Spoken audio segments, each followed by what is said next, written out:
আমার শ্বশুর ইকবাল আহমেদ তার নিজের সেবার জন্য একজন চাকরানি রেখেছিলেন। সে বেশিরভাগ সময় ইকবাল আহমেদের ঘরেই থাকত। সকালে যখন ইকবাল আহমেদের ঘর থেকে চাকরানিটি বাহির হতো, তার অবস্থা অনেক খারাপ হয়ে যেত। একদিন সকালে সে মাথা ঘুরে পড়ে যায়, আর তখনই আমি তাকে হাসপাতালে নিয়ে যাই।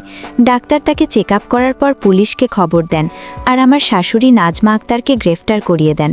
যখন আমি সেই রিপোর্টগুলো দেখি, তখন আমার হুঁশ উড়ে যায়, কারণ চাকরানিটি আমার শ্বশুর ইকবাল আহমেদ আর শাশুড়ি নাজমা আক্তার সবসময় নিজেদের মধ্যে ঝগড়া করত। খুব ছোট ছোট বিষয় নিয়ে তারা নিজেদের মধ্যে বাচ্চাদের মতো ঝামেলা করত। আমার শ্বশুর ইকবাল আহমেদ আমার শাশুড়ি নাজমা আক্তারকে সবসময় বলতো, তুমি আমার কোনো কাজের নও। সেই কথা শুনে আমার শাশুড়ি নাজমা আক্তার আমার শ্বশুর ইকবাল আহমেদকে বলতো, তোমাকে বিয়ে করে আমার জীবনটাই নষ্ট হয়ে গেছে। আমি সেই সময়টার জন্য আফসোস করি, যে সময় আমি তোমাকে বিয়ে করার জন্য রাজি হয়েছিলাম। এখন প্রতিদিনই ইকবাল আহমেদ নাজমা আক্তারের ঝগড়া দিয়ে সকাল শুরু হতো, তাদের ঝগড়া দিয়েই রাত্রিও হতো। একদিন নাজমা আক্তার তার নিজের কাজকর্মের জন্য একজন চাকরানি রাখে। সে সবসময় ইকবাল আহমেদ নাজমা আক্তারের সাথেই থাকত। যখন থেকে সেই বাড়িতে এসেছিল, তখন থেকেই সে খুব দুর্বল হয়ে যেতে শুরু করে। কিন্তু সেই চাকরানির আসার পর ইকবাল আহমেদ নাজমা আক্তার খুব খুশি থাকতে শুরু করে। তারা নিজেদের মধ্যে এখন আর লড়াইও করে না। একদিন যখন আমি চাকরানিকে জিজ্ঞাসা করি যে তোমার এই অবস্থা হয়ে যাচ্ছে কেন, তখন সে বলে, তোমাদের বিচার আল্লাহ করবে। তার কথা শুনে আমি ভয় পেয়ে যাই। একদিন চাকরানি নাজমা আক্তারের জন্য চা বানাতে বানাতে বেহুশ হয়ে পড়ে যায়, আর আমি সঙ্গে সঙ্গে তাকে হাসপাতালে নিয়ে যাই। যখনই ডাক্তার তার চেক আপ করার পর ঘরের বাইরে আসে, তখনই তাড়াতাড়ি পুলিশে খবর দেন। আমি অবাক হয়ে যাই এবং ভয় পেয়ে যাই। যখন ডাক্তার আমাকে তার রিপোর্ট দেখায়, আমি তখন অবাক হয়ে যাই।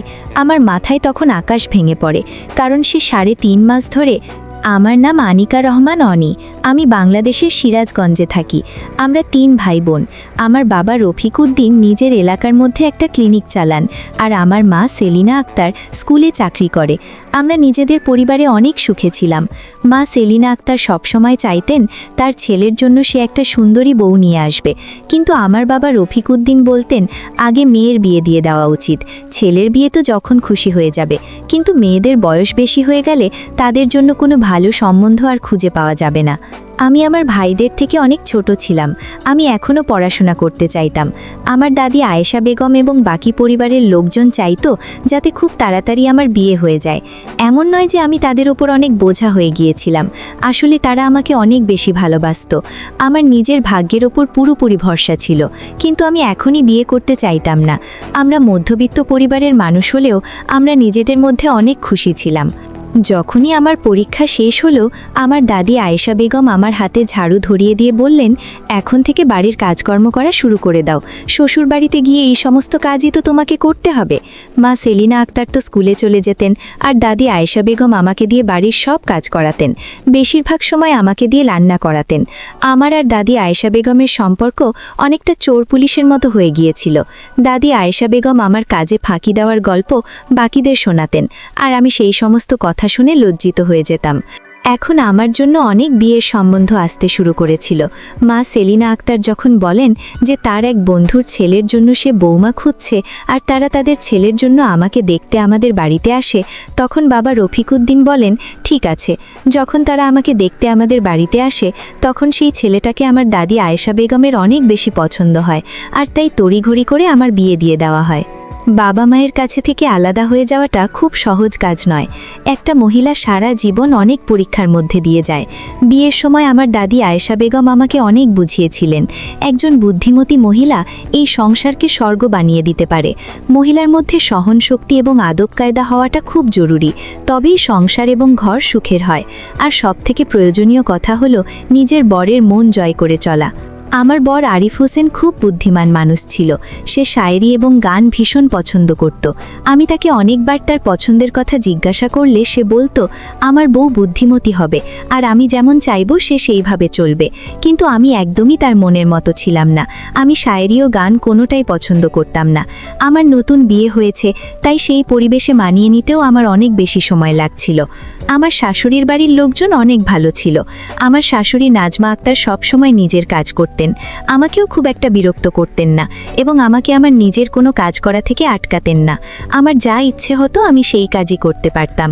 আমার শ্বশুর ইকবাল আহমেদ আর শাশুড়ি নাজমা আক্তারের মধ্যে প্রায় দিনই ছোট ছোট বিষয় নিয়ে ঝগড়া হতো, কিন্তু তারা আমাকে কোনো দিন কেউ কিছু বলতো না। আমার যখন মনে হতো আমি ঘুমাতে যেতাম, আবার যখন মনে হতো তখন আমি উঠতাম। বাড়িতে যখন একা থেকে আমি বিরক্ত হয়ে যেতাম, তখন শাশুড়ি নাজমা আক্তারের কাছে গিয়ে বসতাম। তার সাথে অনেক গল্প করতাম, সেও আমাকে অনেক গল্প শোনাতো। কিন্তু আমি লক্ষ্য করেছিলাম আমার বর আরিফ হোসেন আমার সাথে খুশি নয়। সে সবসময় কোনো না কোনো বই পড়তো বা গান শুনত। যখন আমি তার সাথে কথা বলার চেষ্টা করতাম, তখন সে শুধু হ্যাঁ এই একটাই উত্তর দিত। আমি অনেক বেশি কথা বলতাম। আমার বাড়ির লোকেরাও আমার এই অভ্যেসের জন্য অনেক বেশি চিন্তিত ছিল। আমার বিয়ে হয়েছে 3 মাস হয়ে গেছে। আমি একদিন আমার বর আরিফ হোসেনকে বলি, যখনই আমি তোমার সাথে কথা বলতে চাই, তুমি শুধু হ্যাঁ বা মাথা নাড়িয়ে আমার কথার উত্তর দাও। তুমি কি আমার সাথে কথা বলতে চাও না? তোমার কি আমার সাথে কথা বলতে ভালো লাগে না? আমিও চাই আমার বর আমার সাথে ঘন্টার পর ঘন্টা কথা বলুক। তুমি কালকে আমাকে বাজারে নিয়ে যাবে, আমার কেনাকাটা করার লাগছে। তোমার তো এইসব কিছু খেয়ালই থাকে না যে বউকে কোথাও ঘুরতে নিয়ে যেতে হয়, তাকে কোনো রেস্টুরেন্টে খাবার খাওয়াতে নিয়ে যেতে হয়। আমি এসব কথা বলেই যাচ্ছিলাম, কিন্তু আমার বর আরিফ হোসেন কোনো উত্তর দিচ্ছিল না। তারপর হঠাৎই আমার বর আরিফ হোসেন রেগে গিয়ে আমাকে বলে, ব্যাস চুপ করো, আর কত কথা বলবে? আমি তার এই কথা শুনে চমকে যাই। আমি অদ্ভুতভাবে তার দিকে তাকিয়ে থাকি। আমার যেন কেমন একটা ঝটকা লাগে। কিছুক্ষণ পর আমি নিজেকে স্বাভাবিক করে বলি, আচ্ছা ঠিক আছে, আমি আর বলবো না। তখন আমার বর আরিফ হোসেন বলে, না না, তুমি থামবে কেন? তোমাকে আর চুপ করে আমার ওপর দয়া করতে হবে না। তুমি তোমার মতো কথা বলেই যাও। তুমি তো আমার জীবনটাকে নরক বানিয়ে দিয়েছ। তোমার সাথে কি কথা বলবো? আমার তোমার মতো ফালতু কথা বলার এত সময় নেই। আমি কিছুতেই বুঝতে পারছিলাম না যে আমার বর আরিফ হোসেন কেন আমার উপর এত রেগে গেল। বাবা মা একটু তাড়াতাড়ি আমার বিয়ে দিয়ে দিয়েছিলেন। আমার বয়স তখন সবে 19 বছর। সেদিন আমার মনটা পুরোপুরি ভেঙে যায়। ভাঙ্গা মনে আমি চিন্তা করতে থাকি, আমি আমার বরের সাথে এমন কি করলাম যার জন্য আমার বর এত রেগে গেল আমার ওপর? আমার বর আরিফ হোসেন সবসময় একজন আদর্শ বউ চাইতো। আমি মনে মনে ভাবলাম, হয়তো আমি তার আদর্শ বউ হইনি, সেজন্যই সে আমার সাথে এরকম ব্যবহার করছে। কিন্তু তারপরেও আমি তাকে জিজ্ঞাসা করতে চাইতাম, যখন সে আমাকে পছন্দই করে না, তবে আমাকে বিয়ে কেন করলো? আমার অনেক কান্না পাচ্ছিল। আমি আমার শাশুড়ি নাজমা আক্তার মায়ের অনুমতি নিয়ে আমার বাপের বাড়ি চলে আসি। বাপের বাড়ি এসে দেখি সেখানে শুধু দাদি আয়েশা বেগম ছিলেন।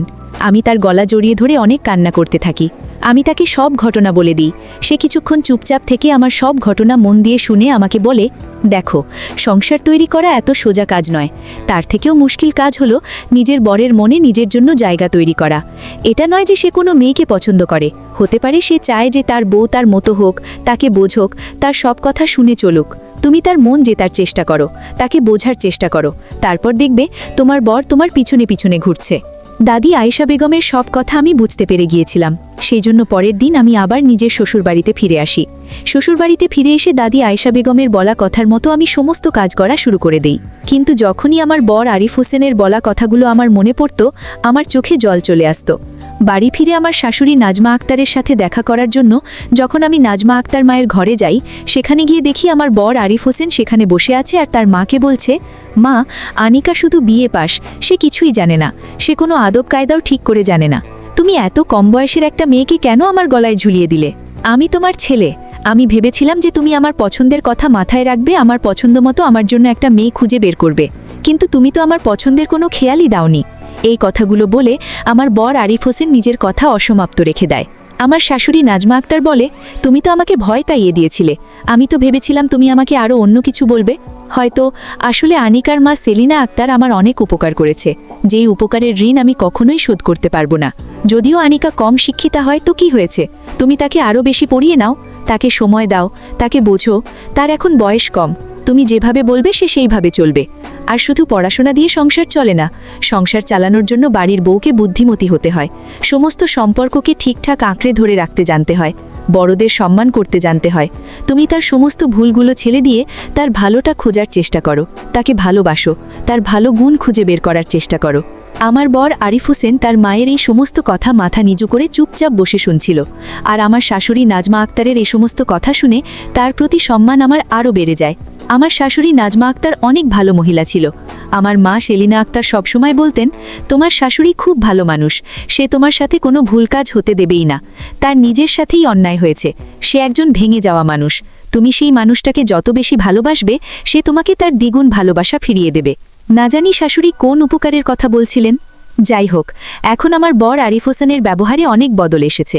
একদিন সে আমাকে কলেজে নিয়ে যায় এবং ভর্তি করিয়ে দেয়। সে নিজের বলা কথাতে অনেক লজ্জিত ছিল। আমি দাদি আয়েশা বেগমের বলা কথা মতো সব কাজ করতাম। আমি তার মনের মতো হওয়ার চেষ্টা করতাম। সময়ের সাথে সাথেই আমার বর আরিফ হোসেন আমার কাছে আসতে শুরু করে, কিন্তু যখনই আমি তাকে পুরনো কথাগুলো মনে করিয়ে দিতাম, তখন সে আমার কাছে থেকে ক্ষমা চাইত। আমি বুঝে গিয়েছিলাম আমার বর আরিফ হোসেন একজন ভালো মানুষ, শুধু সে একটু বেশি রাগী। আমার একজন ননদ সাবরিনা আর একজন দেওর সোহেল ছিল। আমার ননদ সাবরিনার বিয়ে হয়ে গিয়েছিল। সে অনেক ভালো মনের মানুষ ছিল, কিন্তু তার জেদ অনেক বেশি ছিল। সাবরিনার জেদ বেশি থাকার জন্য প্রায় দিনই সাবরিনার বর ফারহানের সাথে সাবরিনার অনেক বেশি ঝগড়া হতো। তাদের ঝগড়া এমন এক পর্যায়ে চলে যায় যে তাদের ডিভোর্স হয়ে যাবার কথা পর্যন্ত শুরু হয়ে যায়। আমার বিয়ে 1 বছর হয়ে গিয়েছিল। আমার ননদ সাবরিনার বর ফারহান মাঝে মধ্যে কখনো আমাদের বাড়িতে আসতো। যখনই আমাদের বাড়িতে আসতো, তখনই আমার দিকে অদ্ভুতভাবে দেখত, যেটা আমার একদমই পছন্দ হতো না। আমি পড়াশোনায় অনেক পরিশ্রম করতাম। আমার বর আরিফ হোসেন নিজে আমাকে পড়াতো। নিজের জীবন আমার কাছে একটা স্বপ্নের মতো লাগতো। কিছুদিনের মধ্যেই আমার বর আরিফ হোসেনের বন্ধুর বিয়ে ঠিক হয়ে যায়। আমাদের বাড়িতে তারা নিমন্ত্রণ করতে আসে, কিন্তু আমার বর আরিফ হোসেন একাই সে বিয়ে বাড়িতে চলে যায়। হঠাৎই একটা অপরিচিত নাম্বার থেকে আমার ফোনে ফোন আসে। সে বলে, আনিকা, আমি তোমাকে অনেক পছন্দ করি। আমি জানি তুমি তোমার বরকে নিয়ে অনেক চিন্তায় আছো। যদি তুমি চাও তাহলে আমরা এখান থেকে পালিয়ে যেতে পারি। আমি তোমার উত্তরের অপেক্ষা করব। এই বলে সে তার ফোন কেটে দেয়। এইসব কথা শুনে আমার অবস্থা খারাপ হয়ে যায়। আমি তো আমার বর আরিফ হোসেনের সাথে অনেক খুশি ছিলাম। আমি আমার বাপের বাড়িতেও খুব কম যেতাম। এখন আমার ফোনে প্রায় রোজই এরকম ফোন আসতে থাকে। আমি ঘাবড়ে যাই। বরকে বলতেও আমার ভয় লাগছিল। আমি তো আমার নাম্বার কলেজে কাউকে দেইনি। আমি মানসিকভাবে বিরক্ত হয়ে যাচ্ছিলাম। আমার বর আমার এই অবস্থা লক্ষ্য করে, আর সে আমাকে এসে জিজ্ঞাসা করে, কি হয়েছে? আমি অনেক চিন্তায় থাকতে শুরু করি। বেশ কিছুদিন পর্যন্ত আমি আমার নাম্বার বন্ধ রেখেছিলাম। যখন মোবাইল অন করি, তখন আমার ফোনে একটা ফোন আসে। আমি হ্যালো বলি। তখন ফোনের অপার থেকে একটা ছেলে বলে, আমি তোমাকে ভালোবাসি। আমি তোমাকে অন্য কারো সাথে দেখতে পারবো না। তখন শীতকাল ছিল, কিন্তু ফোনের ওপার থেকে বলা কথা শুনে আমি শীতকালেও ঘামতে শুরু করি। আমি তাকে বলি, আমি বিবাহিত আর আমি নিজের জীবনে অনেক সুখেই আছি। আল্লাহর দোহাই তুমি আমার পিছু ছেড়ে দাও। এটা শুনে সে আমার ফোন কেটে দেয়। আমি জানতাম না যে আমার বর আরিফ হোসেন আর আমি এই সমস্ত কথা শুনে ফেলেছে। সেই দিনের পর থেকে আমার বর আরিফ হোসেনের ব্যবহার বদলাতে শুরু করে। আমার এমএ পরীক্ষা হওয়ার কথা ছিল। আমার বর আরিফ হোসেন বলে, কোনো দরকার নেই তোমার কলেজে যাওয়ার, বাড়িতেই থাকো আর বাড়ির কাজে মন দাও। কিন্তু আমি অনেক ঝগড়া করি তার সাথে। আমি তাকে বলি, আমি অনেক পরিশ্রম করেছি, তুমি তো নিজেই দেখেছ, আমি পড়তে চাই। কিন্তু আগের মতো সে আবার আমার উপর রাগ করতে থাকে। এখন আমি আমার ফোন প্রায় দিন বন্ধ রাখি। শ্বশুরবাড়ির নাম্বারে আমার বাপের বাড়ি থেকে ফোন এলে প্রায় সময় আমার শাশুড়ি নাজমা আক্তার বা ননদ সাবরিনা ফোন তুলতেন। তারা কেউই আমাকে বলে না যে আমার বাড়ি থেকে ফোন এসেছে। আমার বর আরিফ হোসেন এখন আমার প্রত্যেকটা কাজে নজর রাখতে থাকে। আমার মনে হচ্ছিল যে সে সব কিছু জেনে গেছে। কিন্তু কে আমাকে ফোন করেছিল? আমি তো তাকে চিনিও না। আমি আমার দাদি আয়েশা বেগমকে সব কথা বলি। সে আমাকে বকতে শুরু করে আর বলে, তোমার সেই সময়ে তোমার বরকে সব কিছু বলে দেওয়া উচিত ছিল। তুমি কেন তোমার বরকে কিছু জানাওনি? সে আমাকে বলে, স্বামী স্ত্রীর সম্পর্ক যতটাই মজবুত হয় ঠিক ততটাই নরম হয়। পরের দিন আমি অনেক সাহস নিয়ে আমার বর আরিফ হোসেনকে আমি সব কিছু বলে দিলাম। সে আমার সব কথা শুনে কোনো কিছু না বলেই ঘরের বাইরে বেরিয়ে যায়। আমি বুঝে গিয়েছিলাম যে কোনো বরই এ সমস্ত কথা সহ্য করবে না। পরের দিন আমার ননদ সাবরিনার বাড়ির লোক তাকে নিতে আসে, কারণ আমার ননদ সাবরিনার বর ফারহান জেলে ছিল। কিন্তু কেন আমার ননদ সাবরিনার বর ফারহান জেলে ছিল এটা আমি জানতাম না, আর আমি কাউকে কখনো জিজ্ঞাসাও করিনি। সময়ের সাথে সাথে আমার শাশুড়ি নাজমা আক্তারের ব্যবহারও বদলাতে শুরু করে। এখন আমার শ্বশুর ইকবাল আহমেদ আর শাশুড়ি নাজমা আক্তার আগের মতোই ঝগড়া করতে শুরু করে, আর সারা বাড়ির দায়িত্ব আমার কাঁধে এসে পড়ে। আমি সারা দিন নিজেকে ঘরে বন্ধ রাখতাম। ননদ সাবরিনা নিজের বাড়ি চলে যায়, আর আশ্চর্য রকমভাবেই আমার ফোনে সেই ছেলেটির ফোন আসা বন্ধ হয়ে যায়। আল্লাহর আশীর্বাদে আমি গর্ভবতী হয়ে যাই। আমার বর আরিফ হোসেন অনেক খুশি ছিল। সে আমার মুখের দিকে তাকিয়ে বলে, আমি সব কিছু জানি, আমি শুধু তোমার ওপর রেগেছিলাম, তুমি এখনও আমার ওপর ভরসা করতে পারলে না, তুমি তো সব কিছু আমাকে বলতে পারতে। তুমি আমার বউ আর আমি তোমার স্বামী, 2 বছর আমরা একসাথে আছি, আমি তোমাকে খুব ভালোভাবে চিনি। সেদিন আমার বর আরিফ হোসেন আমাকে বলে, ফোনে তোমাকে বিরক্ত করা মানুষটি আমার বোন সাবরিনার বর ফারহান। সে অনেক মেয়েদের সাথেই এরকম করেছে, আর এই কারণের জন্যই সে জেলে ছিল। এটা তার একটা অভ্যাস, আর এই অভ্যাসের জন্যই আমার বোন সাবরিনার সাথে তার ঝগড়া হয়। একদিন আমাদের বাড়িতে একজন বৃদ্ধ মহিলা আসে, যার অবস্থা খুব খারাপ ছিল, তার পায়ের জুতোটাও ছেঁড়া ছিল। তাকে দেখে আমার শাশুড়ি নাজমা আক্তার আমাকে বলে, নিজের ঘরে চলে যাও। বৃদ্ধ মহিলাটি যখন চলে যায়, আমি জিজ্ঞাসা করলে তিনি বলেন সে একজন ভিখারি ছিল। তারপর আমি আমার বাপের বাড়ি চলে যাই। যখন বাপের বাড়ি থেকে ফিরে আসি, তখন দেখি আমার শাশুড়ি নাজমা আক্তার নিজের কাজের জন্য একজন চাকরানি রেখেছে। সে অনেক গরিব ছিল। সে সব সময় আমার শ্বশুর ইকবাল আহমেদ আর শাশুড়ি নাজমা আক্তারের ঘরেই থাকত, তার ঘরেই ঘুমাতো। আমার শ্বশুর ইকবাল আহমেদ আর শাশুড়ি নাজমা আক্তার এখন অনেক খুশি ছিল। এখন আর তাদের মধ্যে আগের মতো লড়াই হয় না। কিন্তু যখন থেকে সেই চাকরানি আমাদের বাড়িতে এসেছে, তখন থেকেই সে অনেক দুর্বল থাকতে শুরু করে। একদিন আমি সেই চাকরানিকে যখন জিজ্ঞাসা করি, তখন সে কাঁদতে কাঁদতে বলে, তোমার শ্বশুর শাশুড়ির করা কাজের হিসেব আল্লাহ দেখবে। তার কথা শুনে আমি ভয় পেয়ে যাই, কারণ আমি মা হতে চলেছিলাম। আমি ভয় পেয়েছিলাম এই ভেবে যে তার অভিশাপ আমার উপর না লেগে যায়। কিছুদিনের মধ্যে সেই চাকরানিটি আরও শারীরিকভাবে অসুস্থ হতে শুরু করে। তার শরীর হলুদ হয়ে যায়। সে যখন হাঁটত, তখন তাকে দেখে এমন মনে হতো যেন সে এখনই পড়ে যাবে। সে একদিন শাশুড়ি নাজমা আক্তারের জন্য চা বানাচ্ছিল, তখনই সে বেহুশ হয়ে পড়ে যায়। আমি তাড়াতাড়ি তাকে হাসপাতালে নিয়ে যাই। ডাক্তার তার চেক আপ করে। যখনই ঘরের বাইরে আসে, তখনই সে পুলিশ ডেকে নেন। আমি ভয় পেয়ে যাই। ডাক্তার যখন আমাকে সেই চাকরানির রিপোর্ট দেখায়, তখন আমি চমকে যাই, আমার হুঁশ উড়ে যায়। এই ভেবে যে আমার শাশুড়ি নাজমা আক্তার 3 মাস ধরে তার সাথে এই সমস্ত ভুল কাজ করছে। আমি আমার নিজের কানকে বিশ্বাস করতে পারছিলাম না। আমার শাশুড়ি নাজমা আক্তার এত নোংরা কাজ কি করে করতে পারে? পুলিশ আমার শাশুড়ি নাজমা আক্তারকে গ্রেপ্তার করতে আমাদের বাড়িতে আসে। তখন আমার বর আরিফ হোসেন অনেক কষ্টে পুলিশের সাথে কথা বলে তাদের ফেরত পাঠিয়ে দেন। আমার শ্বশুর ইকবাল আহমেদ আর শাশুড়ি নাজমা আক্তার সামনেই বসেছিল। আমার বর আরিফ হোসেন জিজ্ঞাসা করে তার মাকে, ডাক্তার যেটা বলছে সেটা কি সত্যি? জানি না কেন সে হাসছিল। তারপর আমার শাশুড়ি নাজমা আক্তার নিজের জীবনের ঘটনা বলতে শুরু করে। সে বলে, কোনো একটা বিপদের মুখ থেকে বেঁচে ফিরে এসেছে। সে এই পাপ কাজটা করতে বাধ্য হয়েছিল। সে বলে, আমার প্রথম বিয়ে যখন হয়, তখন আমি একদম আনিকার মতো ছিলাম। পার্থক্য শুধু এটা ছিল, আনিকাকে বোঝার মতো, তাকে ভরসা দেওয়ার মতো অনেক লোক আছে, কিন্তু এই পুরো পৃথিবীর মধ্যে আমি একা ছিলাম। শুধু একজন বান্ধবী ছিল, যে ছিল আনিকার মা সেলিনা আক্তার। সে আমার সব সময় খেয়াল রাখত। যখন আমার বিয়ে হয়, তখন আমার শাশুড়ি এবং ননদ সব সময় আমার পিছনে লাগত। আমার বরের সামনে আমাকে ছোট করার জন্য তাদের যা মনে হতো তারা সেটাই করত।